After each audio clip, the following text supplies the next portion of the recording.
यहाँ पे जो चर्चा हुई मुझे बहुत अच्छा लगा, क्योंकि मैं कई अवसर पर इस पूरी 24 घंटे की चर्चा का हिस्सा बना रहा हूं और मैंने इस बात को देखा है कि सभी माननीय सदस्य और सत्ता पक्ष के हों, विपक्ष के हों या अन्य जो भी माननीय सदस्य थे, सभी लोगों ने इस पूरी चर्चा में रुचि ली। कुछ सदस्यों ने रात भर जग करके भी इस चर्चा को और गंभीरता प्रदान की और इस पूरी चर्चा का भाग लेकर के इस पूरी चर्चा की ओर देश का ध्यान भी आकर्षित किया है। भारत विकसित होगा, क्या उत्तर प्रदेश को इस विकसित भारत में अपना योगदान नहीं देना चाहिए? क्या उत्तर प्रदेश विकसित नहीं होना चाहिए? देश की प्रति व्यक्ति आय अधिक हो, क्या उत्तर प्रदेश की प्रति व्यक्ति आय अधिक नहीं होनी चाहिए?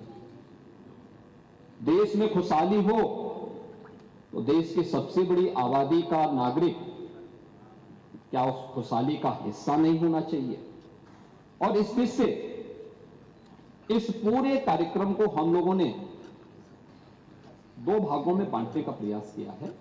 एक 1947 से 2017 तक क्या हुआ, इन 75 वर्षों में, इन 70 वर्षों में हम लोगों ने क्या अचीव किए, और 2017 के बाद आज की जो यात्रा है अगले 30 वर्ष की, क्योंकि 1947 से लेकर 2047 तक की ये 100 वर्षों की जो यात्रा है, इन 100 वर्षों की इस यात्रा में हमने क्या खोया, क्या पाया है, इसका दृश्यावलोकन करने, उसका आत्मावलोकन करने का ये सबसे उचित समय है जो प्रधानमंत्री जी ने विजन डॉक्यूमेंट के रूप में देश के सामने प्रस्तुत किया था।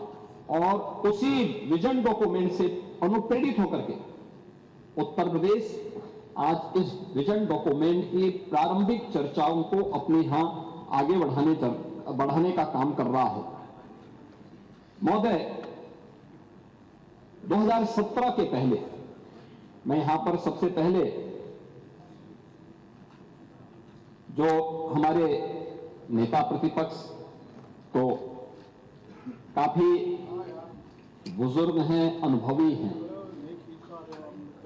वे बोलने का प्रयास करते हैं, जब अपने स्वयं के विवेक से बोलते हैं तो सही बात बोलते हैं, लेकिन जब दूसरों के द्वारा संचालित होने लगते हैं तो फिर थोड़ा कभी कभी उनको मुर्गा भी याद आने लगता है। चलो हो गया। लेकिन अन्य एक मिनट आपको खा लेते और जो भी खाते होंगे, लेकिन आपको अच्छा लगता है, मुझे बहुत अच्छा लगा कि आप कम से कम इसको स्वीकार करते हैं। नहीं, खाने पीने में प्रतिबंध नहीं है, कोई दिक्कत नहीं।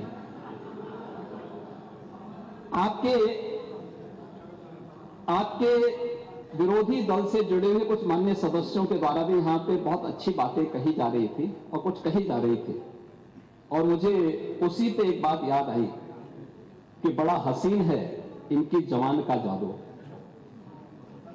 लगा के आग बहारों की बात करते हैं।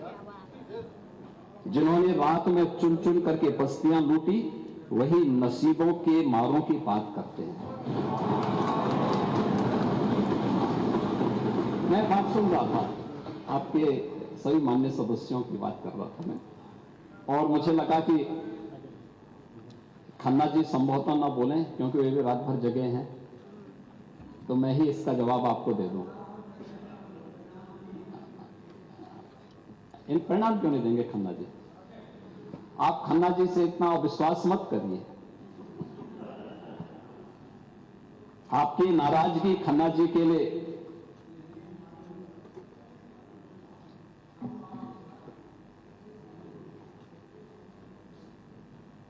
महोदय, इस पूरे विजन डॉक्यूमेंट पर जब हम चर्चा कर रहे थे तो मुझे दो तीन चीजें देखने को मिली।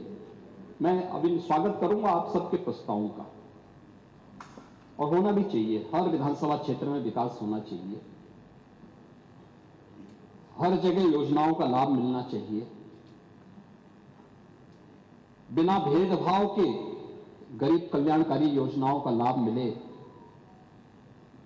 क्योंकि समावेशी और समग्र विकास की अवधारणा ही विकसित उत्तर प्रदेश और विकसित भारत की संकल्पना को साकार कर सकता है। लेकिन मैं उस विजन को देख रहा था जो विकास की कम, सत्ता की ज्यादा बात कर रहा था।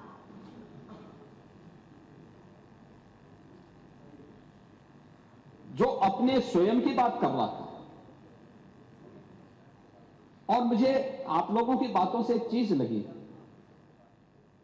जो लगी जिसके बारे में चारवाक ने भी एक बात कही, यानी जो अपने तक केवल सीमित करता है, जिसके बारे में उन्होंने कहा था कि यावत जीवेत सुखम जीवेत ऋणम कृत्वा घृतम पिबेत भस्मीभूतस्य देहस्य पुनरागमन कुतः।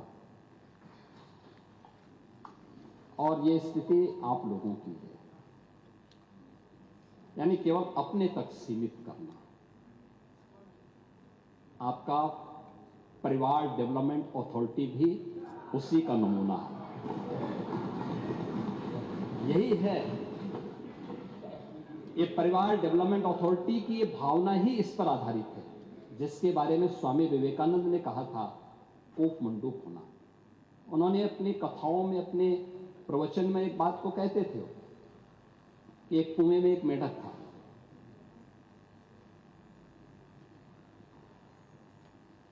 कुएं में पड़ा था, वहीं पैदा हुआ था, उसने दुनिया नहीं देखी थी।